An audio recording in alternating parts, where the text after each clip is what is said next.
ವೀಕ್ಷಕರೇ ನಮಸ್ಕಾರ. ಇವತ್ತಿನ ಕೃಷಿ ವಾರ್ತೆಗೆ ಸ್ವಾಗತ. ನಾನು ವೇಣುಗಣಪತಿ. ಮೊದಲಿಗೆ ಮುಖ್ಯಾಂಶಗಳು. ಮಾರುಕಟ್ಟೆ ಮಧ್ಯಪ್ರವೇಶ ಯೋಜನೆ ಅಡಿಯಲ್ಲಿ ಶುಂಠಿ ಖರೀದಿ, ರೈತರು ನಿರಾಳ. ರೈತರು ಬೆಳೆದಿರುವ ಅಷ್ಟು ತೊಗರಿಯನ್ನ ಖರೀದಿಸುತ್ತೇನೆ ಎಂದು ಮತ್ತೊಮ್ಮೆ ಭರವಸೆ ನೀಡಿದ ಸರ್ಕಾರ. ತೆಂಗಿನಕಾಯಿ ಕೊಯ್ಯಲು ಬಂತು ರೋಬೋಟ್, ಇದು ಕೇರಳದ ಯುವಕನೊಬ್ಬನ ಸಾಹಸ. ಜೈವಿಕ ಕೃಷಿ ಒಳಸುರಿಗಳು ಭವಿಷ್ಯದಲ್ಲಿ ಹೆಚ್ಚು ಬಳಕೆಗೆ ಬರಲಿದೆ ಎಂದ ಸಿಂಜೆಂಟ. ಕ್ಷೀಣಿಸುತ್ತಿವೆ ಕೀಟಗಳು, ಕೃಷಿಯೇ ಪ್ರಮುಖ ಕಾರಣ ಎಂದ ವರದಿ. 400 ಕೋಟಿ ಮೌಲ್ಯದ ಸಗಣಿಯನ್ನು ಆಮದು ಮಾಡಿಕೊಂಡ ಅರಬ್ ರಾಷ್ಟ್ರಗಳು. ಇದೀಗ ವಾರ್ತೆಗಳ ವಿವರ. ಮಾರುಕಟ್ಟೆ ಮಧ್ಯಪ್ರವೇಶ ಯೋಜನೆ ಅಡಿಯಲ್ಲಿ ಶುಂಠಿ ಖರೀದಿ, ರೈತರು ನಿರಾಳ.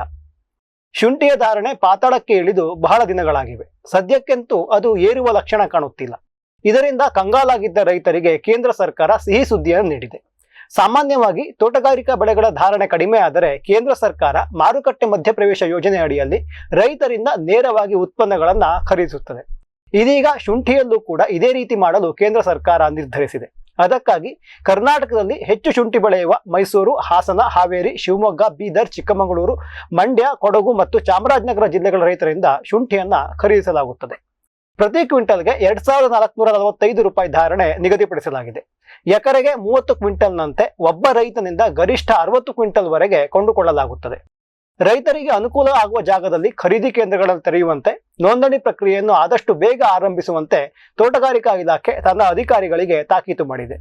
ಕರ್ನಾಟಕ ರಾಜ್ಯ ಸಹಕಾರ ಮಾರಾಟ ಮಹಾಮಂಡಳಿಯವರನ್ನು ಕರ್ನಾಟಕದಲ್ಲಿ ಖರೀದಿ ಸಂಸ್ಥೆಯನ್ನಾಗಿ ಗೊತ್ತು ಮಾಡಲಾಗಿದೆ. ರೈತರ ಪಹಣಿಯನ್ನ ಪರೀಕ್ಷಿಸಿ ನೋಂದಣಿ ಮತ್ತು ಖರೀದಿ ಸುಲಲಿತವಾಗಿ ಸಾಗುವಂತೆ ಮಾಡುವ ಕೆಲಸ ಇದರದ್ದಾಗಲಿದೆ. ಗುಣಮಟ್ಟ ಪರೀಕ್ಷೆ, ಶೇಖರಣೆಗೆ ಶಿಥಿಲಗ್ರಹಗಳ ಲಭ್ಯತೆಯ ಬಗ್ಗೆ ಮೊದಲೇ ನೋಡಿಟ್ಟುಕೊಳ್ಳಲು ಸೂಚಿಸಲಾಗಿದೆ. ರೈತರು ಬೆಳೆದಿರುವ ಅಷ್ಟು ತೊಗರಿಯನ್ನು ಖರೀದಿಸುತ್ತೇನೆ ಎಂದು ಮತ್ತೊಮ್ಮೆ ಭರವಸೆ ನೀಡಿದ ಕೇಂದ್ರ ಸರ್ಕಾರ. 2024ರಲ್ಲಿ ಕೇಂದ್ರ ಸರ್ಕಾರ ರೈತರು ಬೆಳೆದಿರುವ ಎಲ್ಲ ತೊಗರಿಯನ್ನು ಖರೀದಿಸುತ್ತೇನೆ ಎಂದು ಭರವಸೆಯನ್ನು ನೀಡಿತ್ತು. ಅದೇ ರೀತಿ ಆಂಧ್ರಪ್ರದೇಶ, ಗುಜರಾತ್, ಕರ್ನಾಟಕ, ಮಹಾರಾಷ್ಟ್ರ ಮತ್ತು ತೆಲಂಗಾಣದಲ್ಲಿ ಖರೀದಿ ಕೇಂದ್ರಗಳನ್ನು ಸ್ಥಾಪಿಸಿ ಒಟ್ಟಾರೆ 3.92 ಲಕ್ಷ ಟನ್ ತೊಗರಿಯನ್ನ ಕೊಂಡುಕೊಳ್ಳಲಾಗಿತ್ತು. ಎಲ್ಲ ರಾಜ್ಯಗಳಲ್ಲಿಯೂ ಕೂಡ ಖರೀದಿ ಪ್ರಕ್ರಿಯೆ ಮುಕ್ತಾಯ ಹಂತದಲ್ಲಿದೆ. ಕರ್ನಾಟಕದಲ್ಲಿ ಕೇಂದ್ರ ಗೊತ್ತು ಮಾಡಿರುವ ಕ್ವಿಂಟಲ್ಗೆ 7,550 ರೂಪಾಯಿ ಜೊತೆಗೆ 450 ರೂಪಾಯಿ ಸಹಾಯಧನವನ್ನು ಕೂಡ ರಾಜ್ಯ ಸರ್ಕಾರ ಕೊಡುತ್ತಿದೆ. ಇದರಿಂದ ಹೆಚ್ಚು ರೈತರು ತಮ್ಮ ಉತ್ಪನ್ನವನ್ನ ಮಾರಿ ಒಳ್ಳೆಯ ಲಾಭ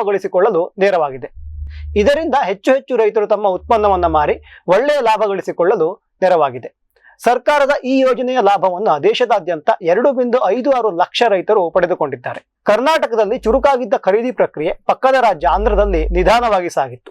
ತನ್ನ ಮಾತನ್ನು ಮತ್ತೊಮ್ಮೆ ಪುನರಾವರ್ತಿಸಿದ ಕೇಂದ್ರ ಸರ್ಕಾರ ಏಪ್ರಿಲ್ ಅಂತ್ಯದಲ್ಲಿ ಮುಗಿಯಬೇಕಿದ್ದ ಖರೀದಿ ಪ್ರಕ್ರಿಯೆಯನ್ನು ಇನ್ನೊಂದು ತಿಂಗಳು ಮುಂದೆ ಹಾಕಿದೆ. ಯಾವೊಬ್ಬ ರೈತರು ಕೂಡ ಈ ಖರೀದಿ ಯೋಜನೆಯ ಲಾಭವನ್ನು ಪಡೆಯಲು ವಿಫಲರಾಗಬಾರದು. ಖರೀದಿ ಪ್ರಕ್ರಿಯೆಯನ್ನು ಇನ್ನಷ್ಟು ಚುರುಕುಗೊಳಿಸಿ ಎಂದು ಕೇಂದ್ರ ಕೃಷಿ ಸಚಿವಾಲಯ ತಿಳಿಸಿದೆ. ತೆಂಗಿನಕಾಯಿ ಕೊಯ್ಯಲು ಬಂತು ರೋಬೋಟ್, ಇದು ಕೇರಳದ ಯುವಕನೊಬ್ಬನ ಸಾಹಸ. ಮರ ಏರುವವರ ಸಮಸ್ಯೆ ತೆಂಗಿನ ಬೆಳೆಗಾರರಿಗೆ ಅತಿಯಾಗಿ ಕಾಡುತ್ತಿದೆ. ಕೇರಳವೊಂದರಲ್ಲೇ ಕೆಲ ವರ್ಷಗಳ ಹಿಂದೆ 32,925 ಜನ ತೆಂಗಿನ ಮರ ಏರುವವರಿದ್ದರು. ಈ ಸಂಖ್ಯೆ ಈಗ ಕೇವಲ 673ಕ್ಕೆ ಇಳಿದಿದೆ. ಇದು ತೆಂಗಿನ ಮರ ಏರುವ ಯಂತ್ರಗಳಿಗೆ ಅತೀವ ಬೇಡಿಕೆಯನ್ನು ಸೃಷ್ಟಿಸಿದೆ. ಈಗಾಗಲೇ ಹಲವಾರು ಮರ ಏರುವ ಯಂತ್ರಗಳು ಬಂದಿವೆ. ಅವನ್ನ ಬಳಸಿ ಮರ ಏರುವವರ ಸುರಕ್ಷೆಯ ದೃಷ್ಟಿಯಿಂದ ಅಥವಾ ಕಾರ್ಯಕ್ಷಮತೆಯ ವಿಷಯದಲ್ಲಿ ರೈತರ ನಡುವೆ ಅದು ಹೆಚ್ಚು ಪ್ರಚಲಿತವಾಗಲಿಲ್ಲ. ಈ ಸಮಸ್ಯೆಯನ್ನು ಒಂದು ಅವಕಾಶ ಮಾಡಿಕೊಂಡು ಕೇರಳದ 23 ವರ್ಷದ ಮೆಕ್ಯಾನಿಕಲ್ ಇಂಜಿನಿಯರ್ ಆಶಿನ್ ಎಂಬುವವರು ತೆಂಗಿನ ಮರ ಏರುವ ರೋಬೋಟ್ ಒಂದನ್ನ ತಯಾರಿಸಿದ್ದಾರೆ. ಈ ರೀತಿ ಮನುಷ್ಯರಿಲ್ಲದೆ ಮರ ಏರುವ ಯಂತ್ರಗಳಲ್ಲಿ ಕರಾರುವಕ್ಕಾಗಿ ತೆಂಗು ಕೊಯ್ಲಿಗೆ ಬಂದಿದೆಯೋ ಇಲ್ಲವೋ ಎಂಬುದನ್ನ ಹೇಳಬೇಕು. ಅದಕ್ಕಾಗಿ ಈ ರೋಬೋಟ್ಗೆ ಕೃತಕ ಬುದ್ಧಿಮತ್ತೆಯನ್ನ ಸೇರಿಸಲಾಗಿದೆ. ಚಿಕ್ಕ ಗಾತ್ರದ ಚಕಚಕನೆ ಮರ ಏರುವ ಈ ಯಂತ್ರ ಕೊಯ್ಲಿಗೆ ಬಂದಿರುವ ತೆಂಗನ್ನು ಮಾತ್ರ ಕಟಾವು ಮಾಡುತ್ತದೆ. Kerala startup mission maker village ಯೋಜನೆ ಅಡಿಯಲ್ಲಿ NABARD, Indian institute of management Kozhikode ಮತ್ತು ಕೇರಳ ಕೃಷಿ ವಿಶ್ವವಿದ್ಯಾಲಯದವರು ಈ ಯುವಕನ ಸಾಹಸಕ್ಕೆ ಕೈ ಜೋಡಿಸಿದ್ದಾರೆ. ಪ್ಯಾರಾಚೂಟ್ ತೆಂಗಿನ ಎಣ್ಣೆಯ ಪಾಲಕ ಕಂಪನಿ ಮರಿಕೋ ಲಿಮಿಟೆಡ್ ಅವರು ಈ ರೋಬೋಟ್ ಅನ್ನು ಬಳಸಿ ಮೆಚ್ಚುಕೊಂಡಿದ್ದು ತನಗೆ ಸಿಕ್ಕ ಅತಿ ದೊಡ್ಡ ಪ್ರಶಂಸೆ ಎನ್ನುತ್ತಾರೆ ಶ್ರೀ ಆಶಿನ್. ಸದ್ಯಕ್ಕೆ ತನ್ನ ಕಂಪನಿ ಅಲ್ಟರ್ಸೇಜ್ ಇನೋವೇಷನ್ ಮೂಲಕ ಇದರ ಫೈನಲ್ ಪ್ರಾಡಕ್ಟ್ ಅನ್ನು ಸಿದ್ಧಪಡಿಸಲಾಗುತ್ತದೆ. ಈ ರೋಬೋಟ್ ದೇಶದಾದ್ಯಂತ ತೆಂಗಿನ ಕೊಯ್ಯುವ ರೀತಿಯನ್ನು ಬದಲಿಸುವ ಶಕ್ತಿಯನ್ನು ಹೊಂದಿದೆ ಎನ್ನುವುದು ಇವರ ಅಭಿಪ್ರಾಯ. ಇವಾಗ ಒಂದು ವಾಣಿಜ್ಯ ವಿರಾಮ.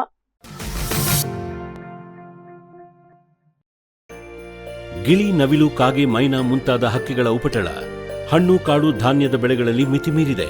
ತಮಟೆ, ಪಟಾಕಿ, ಕೂಗು, ರಿಬ್ಬನ್ ಇದೀಗ ಕೆಲಸ ಮಾಡುತ್ತಿಲ್ಲ. ಹಕ್ಕಿ ಬೆದರಿಸಿ ಓಡಿಸಲು ಬಂದಿರುವ ವೈಜ್ಞಾನಿಕ ಉಪಾಯ ಗ್ರೆಸ್ ಇಕೋ ಸೈನ್ಸಸ್ನವರ ಜೈವಿಕ ಧ್ವನಿ ತಂತ್ರಜ್ಞಾನ. ಅತ್ಯಲ್ಪ ಖರ್ಚಿನಲ್ಲಿ ಸುಸ್ಥಿರ ಪರಿಹಾರ, ದೀರ್ಘಕಾಲ ಪರಿಣಾಮಕಾರಿ. ದಾಳಿಂಬೆ, ಸೀಬೆ, ಮಾವು, ಚಿಕ್ಕು ಇತ್ಯಾದಿಗಳನ್ನು ಪ್ರಾಣಿ ಪಕ್ಷಿಗಳಿಂದ ರಕ್ಷಿಸಿಕೊಳ್ಳಿ. ಗ್ರೆಸ್ ಎಕೋ ಸೈನ್ಸಸ್. ಬ್ಯಾರಿಕ್ ಸೆಂಟರ್ ಫೆರ್ಮೋನ್ ಟ್ರಾಪ್ಸ್ನೊಂದಿಗೆ ರೇನೋಸಾರಸ್ ದುಂಬಿ ಮತ್ತು ಕೆಂಪು ಮೂತಿ ಹುಳುಗಳಿಂದ ತೆಂಗು, ತಾಳೆ, ಅಡಿಕೆ ಮರಗಳ ಸಂರಕ್ಷಣೆ.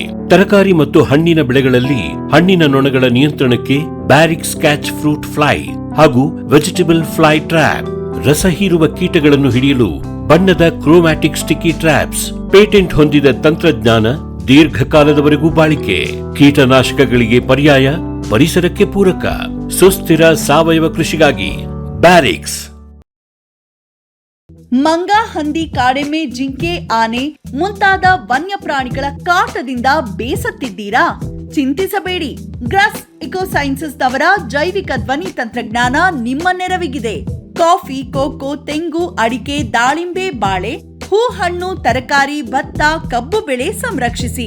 ಅಂತಾರಾಷ್ಟ್ರೀಯ ತಂತ್ರಜ್ಞಾನ, ಕೈಗೆಟುಕುವ ಬೆಲೆ. ಏರ್ಪೋರ್ಟ್ ಅಳವಡಿಸಿದ ತಂತ್ರಜ್ಞಾನ ಈಗ ನಿಮ್ಮ ತೋಟ ರಕ್ಷಣೆಗೆ. Grass eco sciences. ವಿರಾಮದ ನಂತರ ಕೃಷಿ ವಾರ್ತೆಗೆ ಮತ್ತೊಮ್ಮೆ ಸ್ವಾಗತ. ಕುಲಾಂತರಿ ತಳಿಗಳನ್ನು ಬೆಳೆಯಬೇಡಿ, ಆಮದು ಕೂಡ ಮಾಡಿಕೊಳ್ಳಬೇಡಿ ಎಂದ ಭಾರತೀಯ ಕಿಸಾನ್ ಸಂಘ. ನೀತಿ ಆಯೋಗದ ಸದಸ್ಯರಾಗಿರುವ ಶ್ರೀ ರಮೇಶ್ ಚಾಂದ್ ಅವರು ಭಾರತವು ಕುಲಾಂತರಿ ತಳಿಗಳನ್ನು ಬೆಳೆಯಲು ಅವಕಾಶ ಮಾಡಿಕೊಡಬೇಕು ಎಂದು ಹೇಳಿದ್ದರು. ಸಾಂಪ್ರದಾಯಿಕ ರೈತರಿಂದ ಅವರ ಹೇಳಿಕೆಗೆ ವ್ಯಾಪಕವಾದ ಟೀಕೆಗಳು ಎದುರಾಗಿದ್ದವು. ಅದಲ್ಲದೆ ಅಮೆರಿಕ ಕೂಡ ತನ್ನ ರೈತರು ಬೆಳೆದಿರುವ ಕುಲಾಂತರಿ ಮೆಕ್ಕೆಜೋಳ ಹಾಗೂ ಸೋಯಾಬೀನ್ ಅನ್ನು ಆಮದು ಮಾಡಿಕೊಳ್ಳಿ ಎಂದು ತಾಕೀತು ಮಾಡುತ್ತಿದೆ. ಈ ಎಲ್ಲ ಬೆಳವಣಿಗೆ ಕೇಂದ್ರ ಸರ್ಕಾರ ನಿಧಾನವಾಗಿ ಜೆನೆಟಿಕಲಿ ಮಾಡಿಫೈಡ್ ಕ್ರಾಪ್ಸ್ ಬಗ್ಗೆ ಒಲವು ತೋರುತ್ತಿದೆ ಎಂದು ಸಾಬೀತು ಮಾಡುತ್ತಿದೆ. ಆದರೆ ಭಾರತಕ್ಕೆ ಕುಲಾಂತರಿ ತಳಿಗಳು ಬೇಕಿಲ್ಲ. ಸರ್ಕಾರ ಈ ಕೂಡಲೇ ಕುಲಾಂತರಿ ಬೆಳೆಗಳ ಬಗ್ಗೆ ಸಂಶೋಧನೆ ಮಾಡುವುದನ್ನು, ಬೆಳೆ ಬೆಳೆಯುವುದನ್ನು, ಬೀಜ ಉತ್ಪಾದಿಸುವುದನ್ನು ಅಥವಾ ಪ್ರಚಾರ ಮಾಡುವುದನ್ನು ಕೂಡ ನಿಷೇಧಿಸಬೇಕು. ಅಮೆರಿಕದಿಂದ ಯಾವುದೇ ಕಾರಣಕ್ಕೂ ಜಿಎಂ ಬೆಳೆಗಳನ್ನು ಆಮದು ಮಾಡಿಕೊಳ್ಳಬಾರದು. ಹಾಗೇನಾದರೂ ಆದಲ್ಲಿ ರೈತರು ಹೋರಾಟಕ್ಕೆ ಇಳಿಯಲಿದ್ದಾರೆ ಎಂದು ಭಾರತೀಯ ಕಿಸಾನ್ ಸಂಘ ಸರ್ಕಾರವನ್ನು ಎಚ್ಚರಿಸಿದೆ. ಜೈವಿಕ ಕೃಷಿ ಒಳಸುರಿಗಳು ಭವಿಷ್ಯದಲ್ಲಿ ಹೆಚ್ಚು ಬಳಕೆಗೆ ಬರಲಿವೆ ಎಂದ ಸಿಂಜೆಂಟಾ. ಕೃಷಿಕರಿಗೆ ದಿನೇ ದಿನೇ ಸಮಸ್ಯೆಗಳು ಹೆಚ್ಚುತ್ತಿವೆ. ರಾಸಾಯನಿಕ ಗೊಬ್ಬರಗಳನ್ನು ಹಾಕಿದರೂ ಕೂಡ ಭಾರತದ ಕೆಲ ಕಡೆ ಇಳುವರಿ ಹೆಚ್ಚುತ್ತಿಲ್ಲ. ಮಣ್ಣು ನಿಧಾನವಾಗಿ ಸವಕಳಿಯಾಗುತ್ತಿದೆ. ಕೀಟ ಮತ್ತು ರೋಗಾಣುಗಳು ನಿರೋಧಕತೆಯನ್ನು ಬೆಳೆಸಿಕೊಂಡಿವೆ.